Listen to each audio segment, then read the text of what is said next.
Humans are social animals. We need contact with other humans to live and thrive.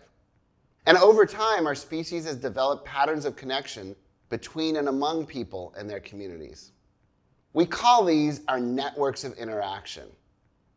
Now, networks link populations of people, allowing those living in different communities to move and to share ideas and material goods and crops and animals and pathogens and even people. We communicate across and through our networks. Sometimes what moves through a network are physical items, like clothing or food. But sometimes they're concepts, like mathematics or religious belief. At times, networks encourage and enable people to cooperate with each other, and they prove to be mutually beneficial.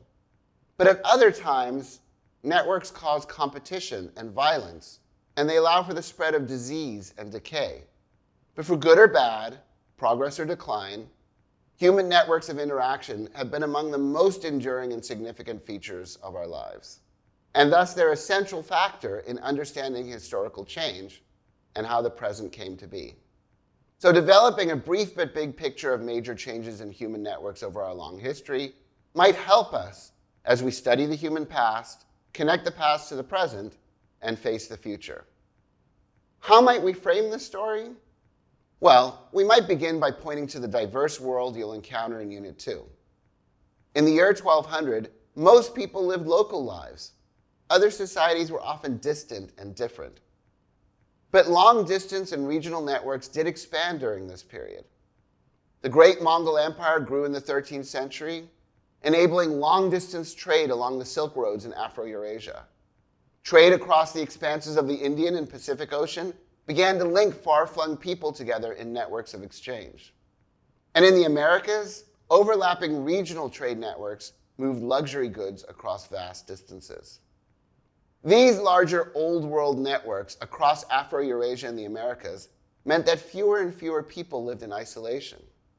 And although these networks sometimes collapsed, people subsequently rebuilt and restructured them. These trade networks made possible the exchange of new ideas.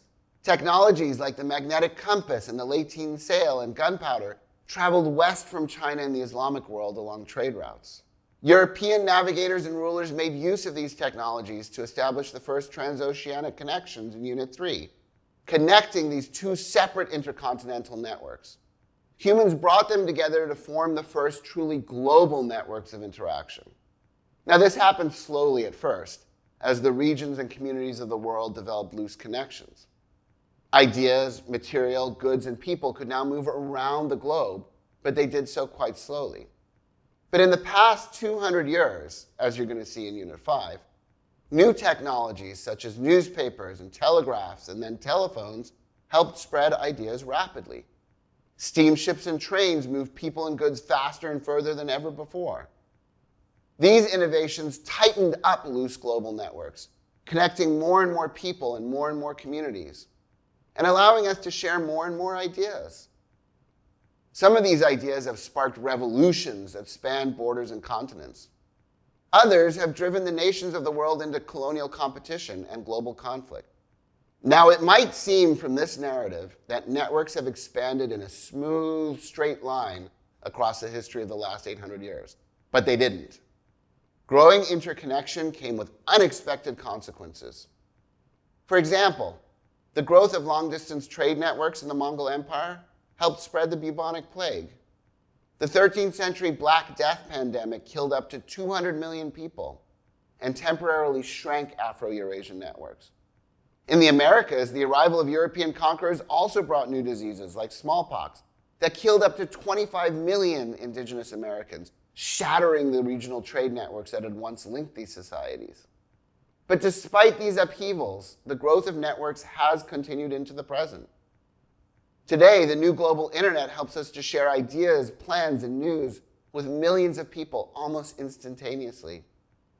New innovations in transportation move people and goods anywhere in the world within days, if not hours. It appears as if we're living in one vast global network of interconnection today, an issue that you'll consider in Unit 9. For the first time, historians speak of humans living in a network, singular, rather than networks, plural. In this course, we have created a tool that we call the networks frame to help you remember and use this big story.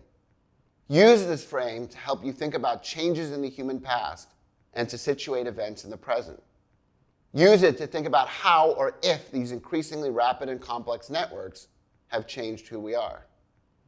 Does our global network give us meaning? Does being connected elevate us? Has it allowed us to create a shared sense of who we are? Or are we, in some ways, adrift in the vastness of our World Wide Web?